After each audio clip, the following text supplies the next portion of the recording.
जय श्री माताजी। उपस्थित सहयोगी भाई बहनों का हार्दिक स्वागत है। सामूहिक बंधन लेंगे।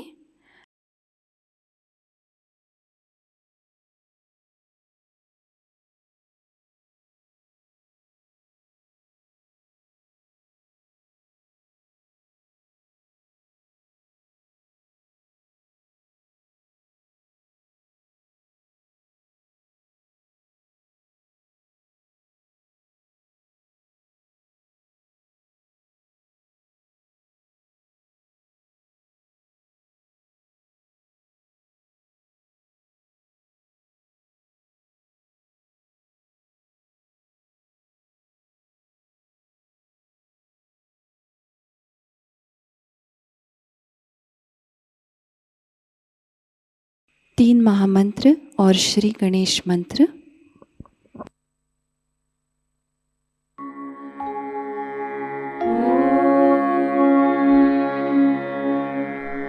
त्वमेव साक्षात्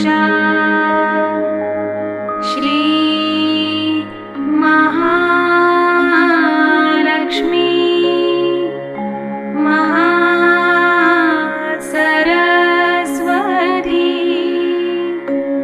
मा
शक्ति माताजी श्री निर्मला देवी नमो नमः।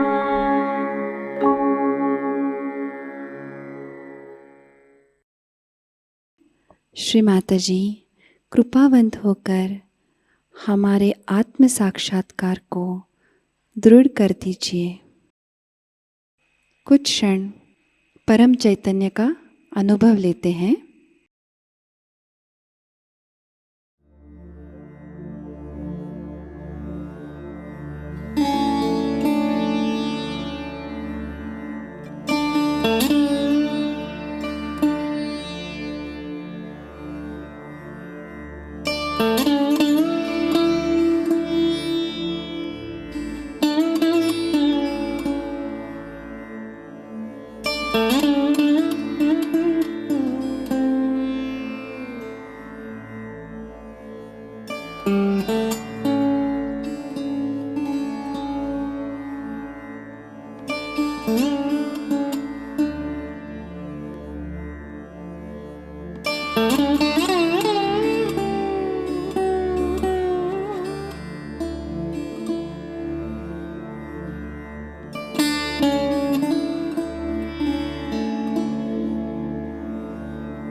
हम अब श्री माताजी की अमृत वाणी ग्रहण करते हैं।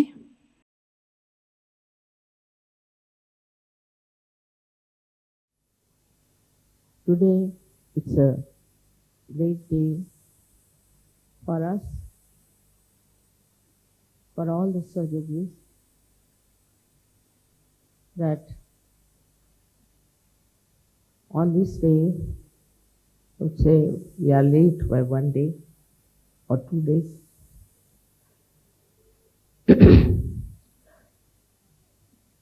The Sahastrara was opened up.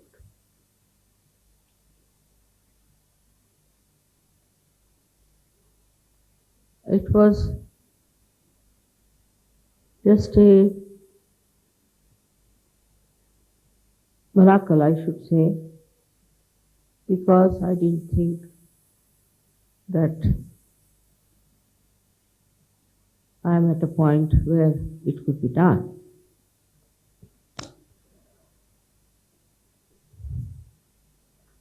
So, I wanted to wait, but some things happened that made me think that it has to be open.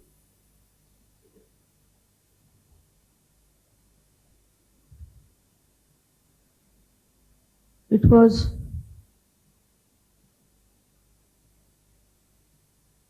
in such a situation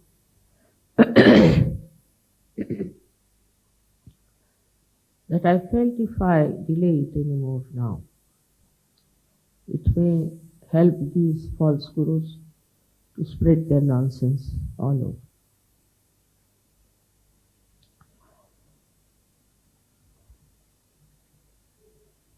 This is just, I should say, is a surge way of doing things. Now 25 years have passed. You all have gathered during this time. And we have so many others who are not, who have achieved so many things.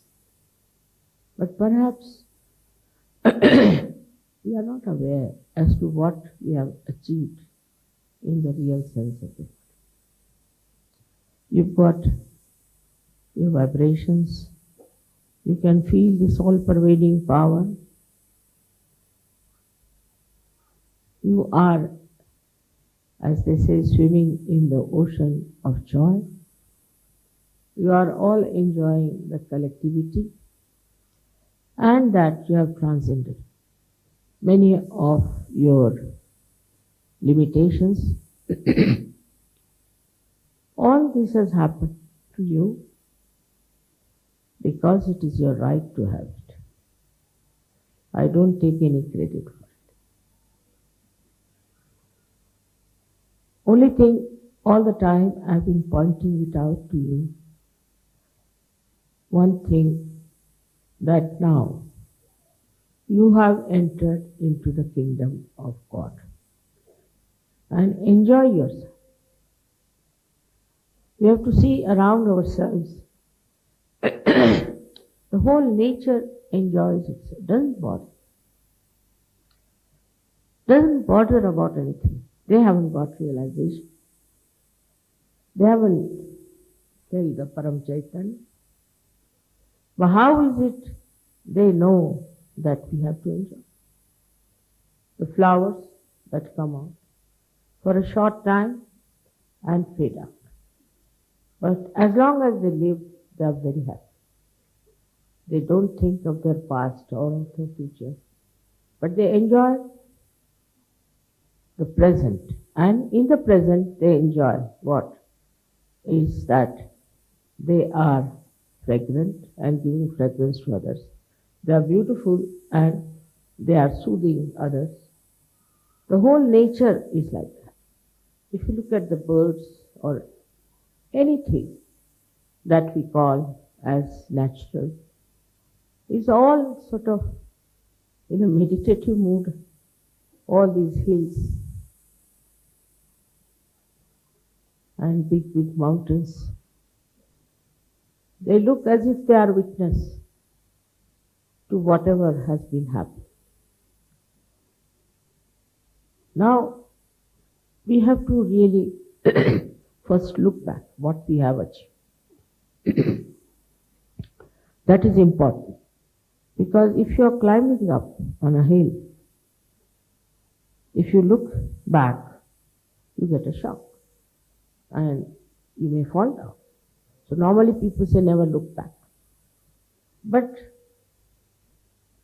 a person who has earned some treasure, he again and again goes and counts it and finds out how much he has got, and every time he sees that, he enjoys. So to know relatively what we have got and how we have achieved something will definitely give you greater strength of mind and richness of life. The first thing that has happened to you, I would say, which is very important, is this, that you have felt this all-pervading power. That shows that you must have been great seekers of truth, honest, sincere, sensible. That just coming to my program, you felt the vibrations. And after that, you started settling down into it. So many of you have felt it. Suddenly, and they were amazed, and they were shocked and surprised. They wanted to test whether it's true or not. But then you were confident you found it, that you've got definitely a new dimension in your life, and that you are feeling this all-pervading power of divine love. I'll take one lecture sufficient to describe this all-pervading power. But what you got out of it is the essence of it, one has to, is a complete freedom. You have achieved your complete freedom. First of all, the freedom has come to you, first of all, most important, is from your ego.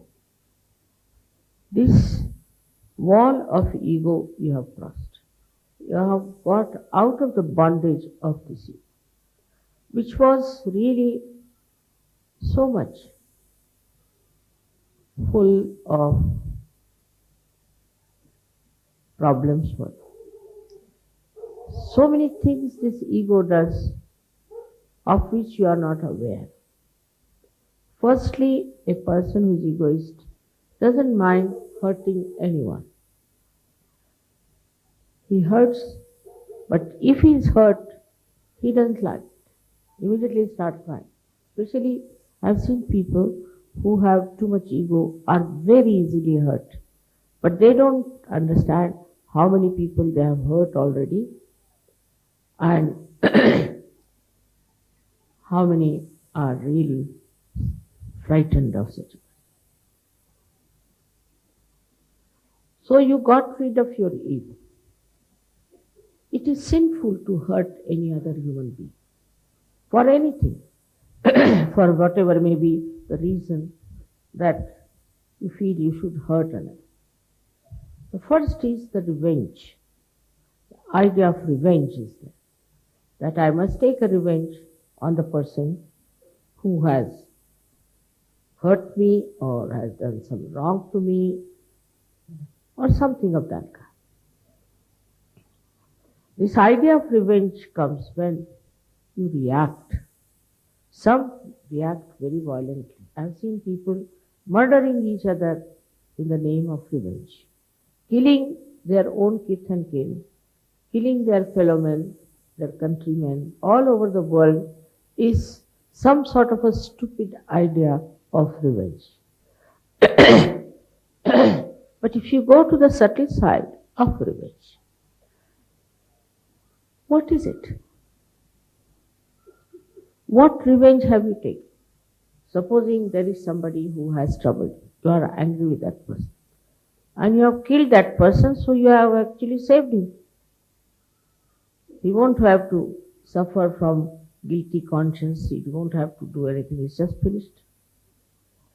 What is the revenge is?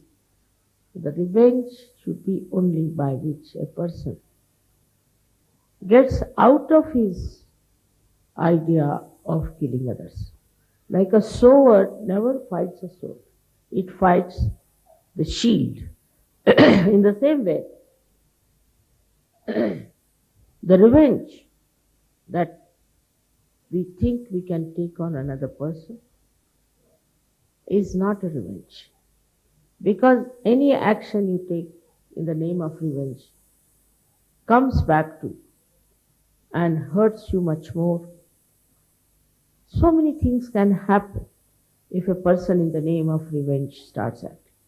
Now, for example, these days, in the whole world, there's so much of revenge going on, even in the name of God. Taking revenge because certain people are following some religion, or they are doing something else that you are doing. Working out this kind of a revenge. What is happening is that you are just killing people, destroying them, who do not even understand what sort of a revenge you are taking. People are putting bombs and putting all kinds of things. And by that, thousands of innocent people one is killing. So what kind of a revenge have you taken? They don't deserve any revenge. So this revenge, when it explodes, can destroy so many innocent people, and it will definitely react on you. You cannot get away with it. It's a very long process of this revenge.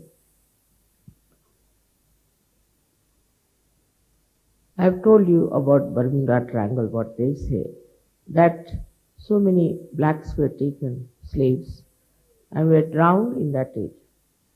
So their spirits, they are saying, are haunting on the people who are passing by, mostly the whites, and they just drowned them. So it's a very long process, and all that I need not discuss at this auspicious occasion. But I have to say that when we take revenge, every action has a reaction. So somehow you have got out of that idea of revenge. Just out of that idea. There's another thing, that if you don't take revenge and leave it to God, it acts. It acts. Not only that, but the divine power takes into its own control how to really give a good lesson to that person or to that community or to that kind of organization which is taking a revenge on you. You don't have to worry. I'll have to tell you that in these 25 years I've seen people have been extremely unkind.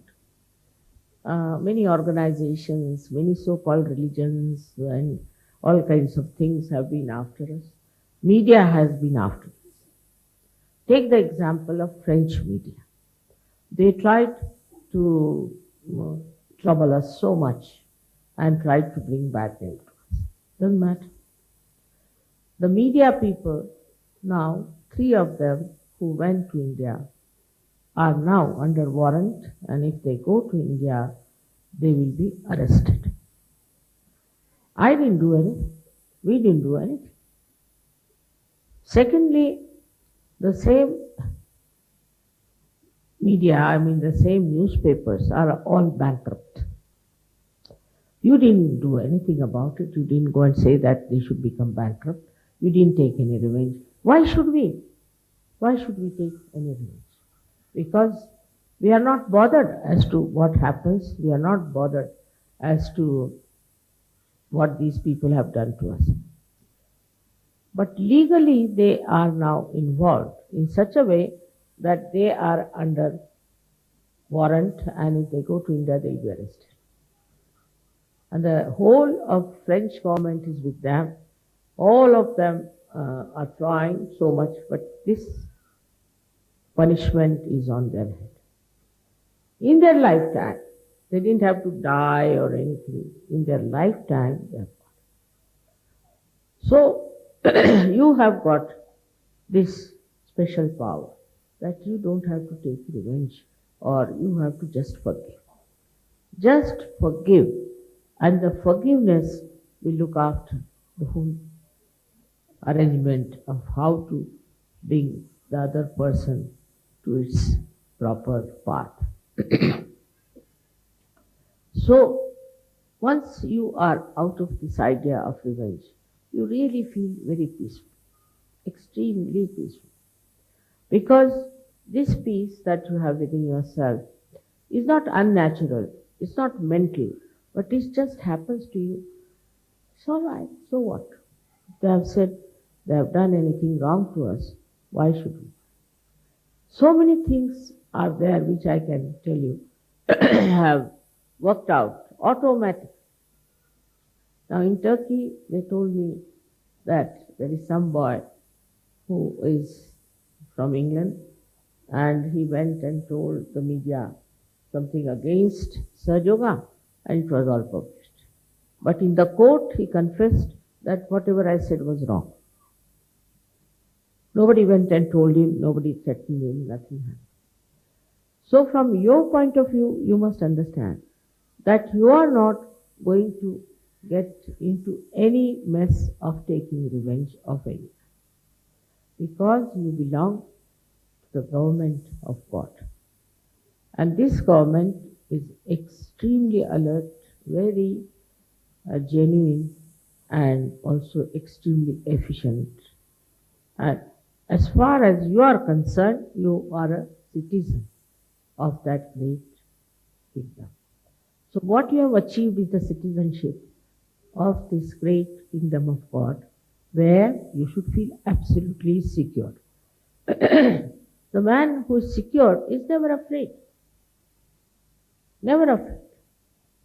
So you have also got rid of your fear. Man is I don't know why he is afraid of this and afraid of that and worries about this and worries about that.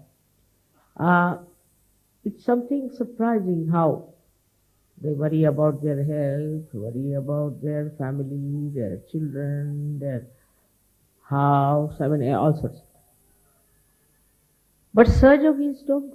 They don't. We have no worry. It all works out. Why should we worry? That instrument of worry is over. It's finished. I think we've gone out of order. And what you are now in a state where you just have no time to worry because you are enjoying yourself.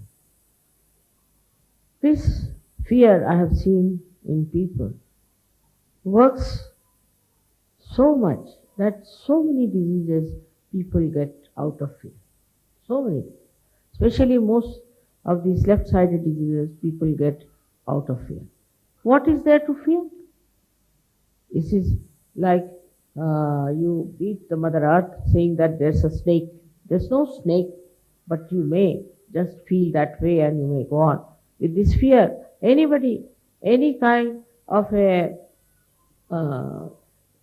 idea about a phantom or someone or some sort of a big devil standing somewhere, it is all nonsense.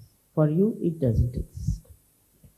Say in the darkness you are walking, so you see forms and things, and some people say, I saw one on a tree, some sort of a form. It doesn't exist actually, it doesn't exist. But this fear in man makes him think like he's afraid of this and afraid of that, and then as a result he loses his freedom. He becomes slave. Slave to so many people. He's afraid of that such and such man will harm me, such and such man will trouble me. And the whole concept of fear has ruined our family lives. For example, a wife is dominating, husband is dominating. There's nothing to fear. Nothing to fear. By fear only you play into their hands. So supposing the wife is dominating, just make fun out of it. If you cannot make the fun in the presence of, say, your wife or your husband, better make it outside, thinking, oh, look at that.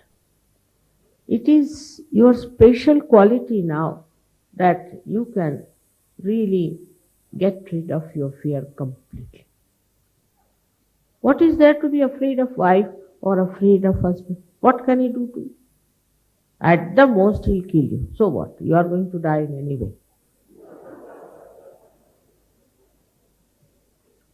So the fear of death is another nonsense people have. First time when I started my work, everywhere, they asked me, what about death? I said, but just now you are living, why are you asking what about death?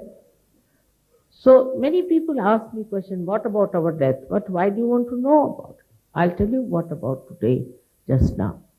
So this is another mad idea that we should know about our death, what's going to happen, and whatever happens. Once you are dead, you are finished. You don't have to do anything after that. So what's the use of knowing when you will die, what will happen to you? Whatever has to happen will happen.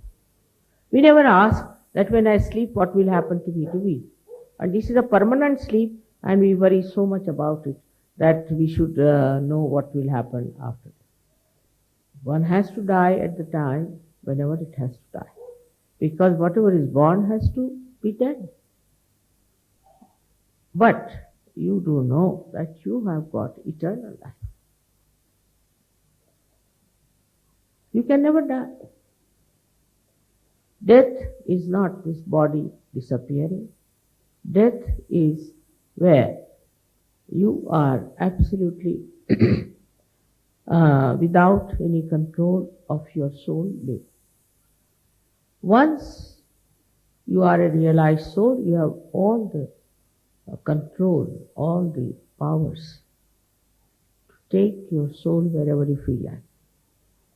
To be born if you like, if you don't want, you will not be born. To be born with the people, in the families, in the communities, wherever you like. There are many great souls I know that have taken birth daringly into societies which are very much, I should say, deteriorating and are in danger of getting destroyed because of stupidity they do.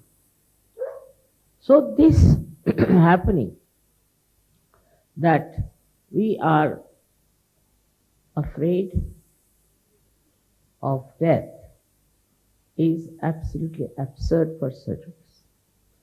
What is there to think even about your death? There is nothing like death for you, because you have got eternal life. It's not that you continue with the same body. You may go on changing your dress, but you are living, you are aware, and you know, even if this body is not there, you will be there all the time, available for Sahajayoga, for anything that is to be done in the name of reality. So you must know your position as eternal being. What is your work? What is your ideal? What you have to do? So one has to get rid of this idea of death, because death doesn't exist for us. It's finished. Moreover, all such people who are afraid of their death go on having insurances, this, that, all headaches, you see, and ultimately what happens? All these worldly things you leave here and you depart. There is, I don't think anybody could carry even a little dust with that soul which is departing. But in your case, when you people are no more on this earth, so-called, then you don't carry all these material things, because you have already given up. You have no interest in them. You are not materialistic. So your spirit is free, and when you die, what happens to you is a very simple thing, that you feel very liberated, absolutely. And then you feel your freedom completely, and you can decide what you want to do. It's all under your own guidance, your own desire. Everything works out. You don't feel that you have come out of your body. And this is what should tell you that there should be no fear of death, but on the contrary, should be welcomed. Because you will feel much more liberated, much more at ease. You don't have other problems that you have to in any case carry on in this world. So because of this body, now see, I have to take some medicines, I have to take vitamins, don't have to take anything. Don't need it. This body is finished is a very good idea. It's so troublesome it is, you see. All the time, despite the fact you may say that, oh, I don't care for this body and all that, but this body won't leave you. This is the most sticky thing we have, is our body.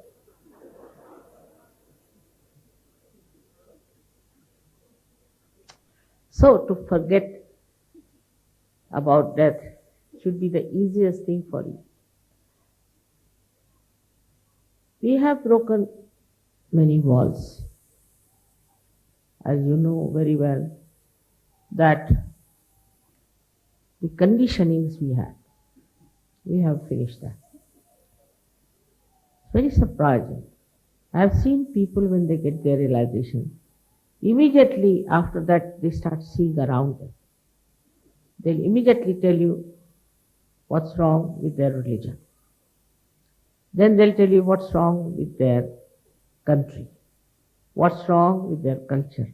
It's through them I have come to know so much. I didn't know that this was so, but they themselves told us now. For example, there's a Frenchman, take it. If a Frenchman gets a realization, I mean, you know everything about French. The things you could never even imagine what sort of people they are. They will tell you everything. Same with the English I've seen. English, they laugh at themselves, all right. But actually, when they become realized souls, you see, they give you a complete picture of English people. What sort of people are there, what's wrong with them, how they are egoistical, this, that. I was amazed. I mean, I never knew so many things which I came to know through Sahajogis who got realization. Because they have seen all these things very thoroughly and very closely, and they knew what was it. Now, when you become so clean, washed up, completely, your mind completely cleaned up from all kinds of conditionings, you see, you become like a mirror, beautiful mirror. And in that mirror, one can see complete picture of the society in which you live, the complete picture of the government which rules you, everything. So clear cut. And it is absolute. It is not biased. For example, you ask somebody, then he will say, what is your politics? If I say my politics is, I have no politics. So what, you have no politics? How can you exist without politics? I have no politics. So they will go on asking questions to you which are very much unknown. But for a realized soul, it's just the other way. He not only sees, but also shows and expresses very clearly. I've been amazed at the way people have been really so reflective of the society into which they live and the country which they represent. So the identification is lost. Complete identification is lost. You don't feel identified much. You just see what's wrong with that person. Then also another point is that you start seeing how you can help, what you should do, how you can work it out. And the importance of that becomes your main theme in life. Everybody I see yesterday, the way you brought all these flags and all that, behind that flag I could see all of you wanted that peace should prevail in those countries. They should get all the joy and beauty of Sahajayoga. It's what a feeling it is. It's not like yourself becoming Sahajogis and sitting in the corner, no. They want to do it for that country about which they are not identified, but without identification, they have that deep feeling that they have to work out correctly. It's a very different type of personality you develop. Normally, you see, if you say a word against somebody that see in your country, they do like this. Oh, what are you talking? What about your country? Immediately, they'll never accept. If you just try to say one word against their country or their government, which may be the most rotten government, but no, state, what? They're all right. That kind of stupid identification, which keeps you completely glued to that society. Like some people will say, no, I have to go to the pub. I say, why? Why have to go to the pub? That's our society. That's our culture. We have to go. We have to go to the pub, get drunk and fall down, all of us together.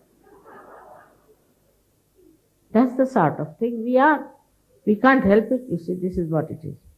You tell anybody, That why do you do this like this? What is the need to do? No, because I have to live in this society. After all, I belong to this society and I just can't do what I like. But when you get your realization, you can do what you like. You can do what you like because you only like that is righteous, that is good, that is constructive, that is helpful. So you can do whatever you like. After realization, there's no restriction for you. All these restriction of don't, these really enslave you. I think it very much enslaves you. But after realization, you are such a free bird that nothing can enslave. For example, there are many preachers who preach you shouldn't drink, you should not smoke, you should take drugs, you should do this, you should do that. But it doesn't stop, doesn't help. People struggle, try everything, ultimately they commit suicides. But they can't get rid of those habits. While now you are so powerful that nothing can stick to you. That's the purity of your character that has come up. It doesn't allow any nonsensical things to stick to. I have heard of so many Sahajogis telling me how their eyes have steadied down, how they have become so righteous, how they have become so pure, and they can't understand. They said, Mother, is it your power, your purity you have given us, or it is our purity you have awakened? Of course yours, no doubt. All these things you have and you become aware of it. And thus you get absolutely misidentified, I should say, with all these nonsensical things, and you don't like it. You just don't like it. And you go on criticizing. I have been to all these countries also before, and I have met people who are very much identified. And diplomatically, I was not supposed to say anything whatsoever that would make them feel that they are doing something wrong. But after Sahaja, the same people are telling us and making fun of the whole thing. For example, I've heard some Sahajogis talking to each other. He says, you see, in my country, this is so stupid thing going on. Another one said, nobody can beat mine. It's much worse. It's a very common competition among Sahajogis going on.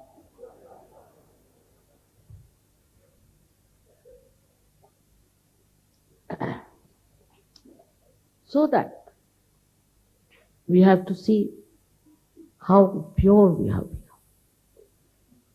And in this purity, anything that is dirty, murky, anything that will spoil this purity, we don't like it. We don't like it. We are washed, cleaned from inside, and we won't want to take anything like that within us anymore.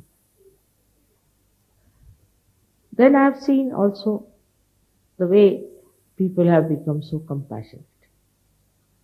It's very surprising how they have become compassionate to each other. For example, there were two Sahajogis. They were not very happy with each other, not compatible, whatever you say that. And I didn't know how to make them feel that, you see, the other Sahajogi is all right. It doesn't matter. After all, what is it?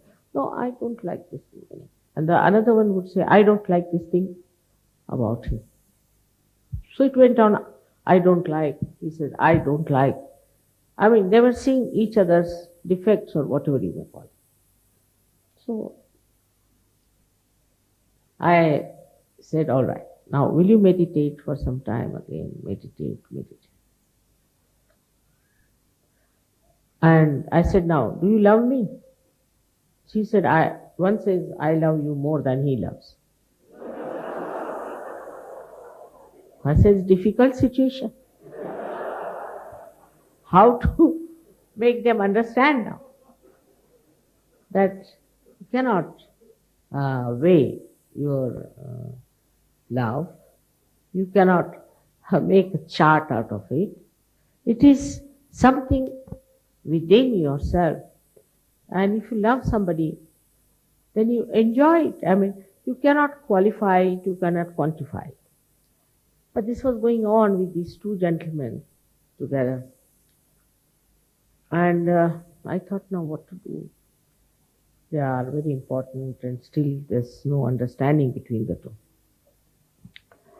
So the divine power took override. One of them fell very sick suddenly, very sick. And I had sent word also that you'll be sick. Be careful. But it was, they thought that the other fellow might be trying to be funny or something. It was not understood. He was very sick. When he felt sick, then this one, the another one, felt such tremendous love for him. It's something nobody can explain. That he went and sat with that patient for 24 hours and said that if you need any money, I have got. He paid for wherever he could pay. So this gentleman also was very sensible and reasonable person on his own. Felt this love, this affection in this hard taskmaster, the other one, and such understanding grew up within them. It is, I think, is the divine's play that they were brought together so close and such compassion. So the force of compassion within you is so much, it's very subtle, you don't see. Because on mental level, I was telling them, arguing, trying to pacify him, like that was on, it would not work. But when this force of compassion started acting suddenly into one of them, the another one saw the compassion, the pure compassion, and just they became great friends. So one has to feel the compassion within yourself. I have seen many a times that there are many Sahajogis, and sometimes I have to correct or say something. Immediately another one will say, Mother, can you forgive him? You can't forgive. I say, I have forgiven, I am not doing anything. Please forgive, please. I feel so happy to hear that. That in one point, in one condition, when it comes to Sahajogi, you support him. Even against me, I feel happy. Shows that you are not only generous, but you are filled with your compassion.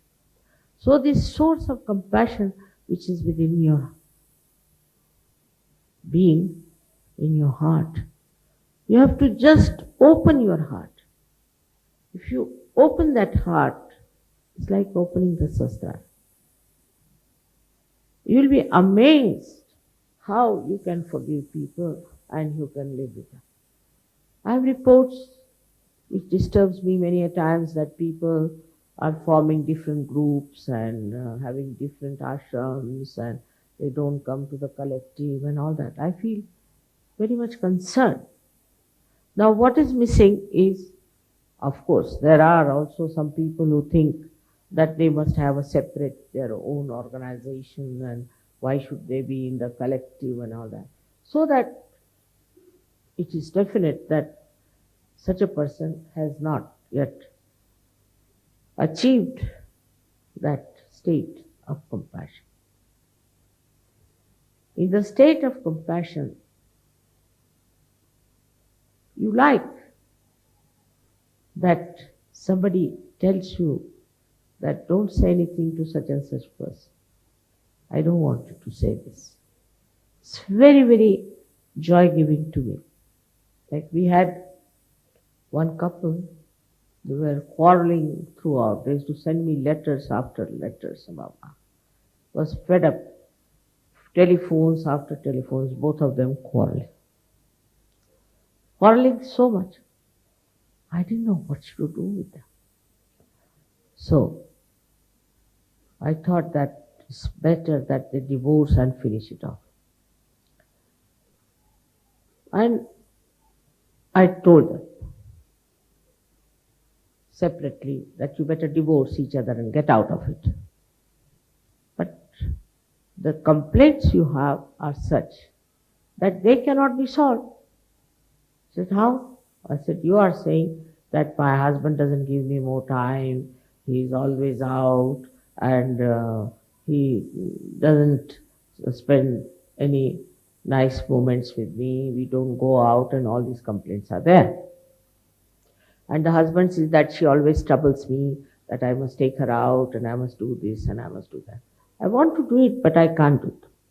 So I said, but when you take a divorce, you'll never claim anything. Permanently the husband is lost and you are lost.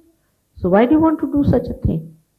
Immediately, this compassion started working. And then I put in a word, supposing any one of you is sick tomorrow, then who will look after each other? This just put them out. Such little moments in life come in the life of Sahajogis, I see that suddenly this heart opens, and with that they combat all these petty nonsensical ideas which keeps them out of each other and out of the collectivity. What gives me the greatest enjoyment is to see how you love each other, care for each other, joke with each other, and dance with each other. This is the greatest thing that I enjoy. I don't want to get rid of this idea of mine, despite the fact so many times I find it's hard to believe how could Sahajogis behave like this and try to create rifts and distances between the people who are realized souls. Because realized souls anywhere in the world, if you see them, they respect each other. Not only respect, care, and never talked ill of another realized soul. Never. I don't know if you have known about the private lives of these saints, but in India, as we have had so many of them, when you see them, how they have behaved towards each other, the way they have looked after each other,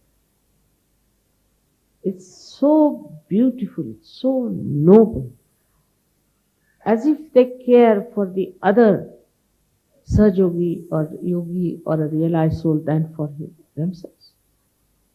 And the whole thing makes you feel like in a new world of new people who care for the feelings of others and not what they want to say or what they want to have or there's something special. Also, in Sahajoga, you have lost your speciality. Some of them think they are very special. Supposing I call some lady to put, say, alta on my feet. She starts thinking she's very special. But I just call her because I know she has a horrible agya and I have to clear it.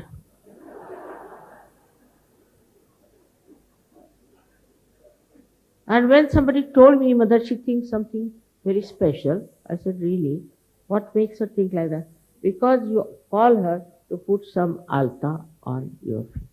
I said, I just call her that she has such a horrid, ugly agya that she will trouble everyone. So I want to clear it.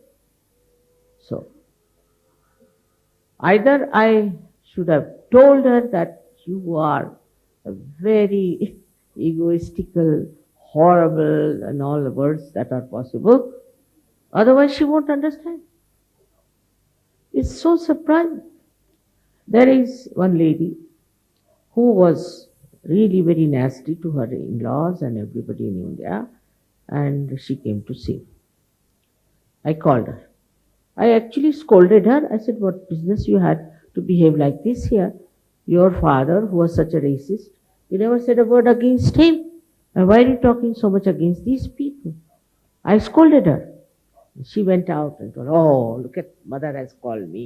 Nobody's allowed to see her." I said, "What's this?" It's a very funny situation with people, I sometimes feel, the way they think they are something special and they should make themselves special. It is becoming really difficult. Now, just to show my love, to appreciate something people have done, and if you give some present to that person, or you show concern about that person because he's done some good work or something, he starts thinking he's something special.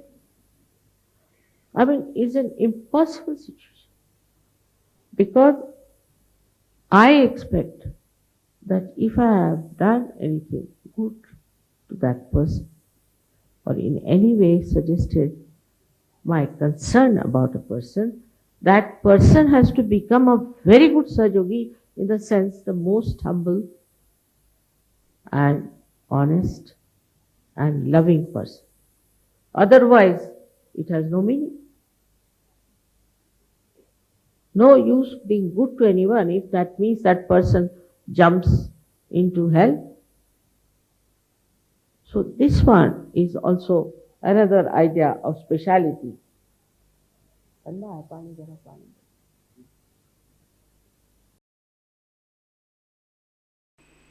अब हम थोड़ी देर इसी स्थिति में ध्यान करते हैं।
श्री माता जी की पावन प्रतिमा को देखते हैं, नमन करते हैं, हृदय से आभार व्यक्त करेंगे और प्रार्थनाएं अर्पित करेंगे। परम पूज्य श्री माता जी, आज का सामूहिक ध्यान हम आपके श्री चरणों में समर्पित करते हैं। आज के ध्यान में आपने हमें जो निरानंद प्रदान किया, चैतन्य से आशीर्वादित कर दिया, इसलिए हम आपके हृदय से ऋणी हैं माँ। संपूर्ण विश्व में विश्व निर्मल धर्म प्रस्थापित करने हेतु कृपा कर हमें सहजयोग प्रचार प्रसार का शुद्ध एवं प्रभावी माध्यम बनाइएगा। हमारी सभी प्रार्थनाओं का स्वीकार कर हमें आशीर्वादित करने की कृपा कीजिए श्री माता जी। अब हम सामूहिक बंधन लेते हैं।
आज का ध्यान यही संपन्न होता है। जय श्री माता जी।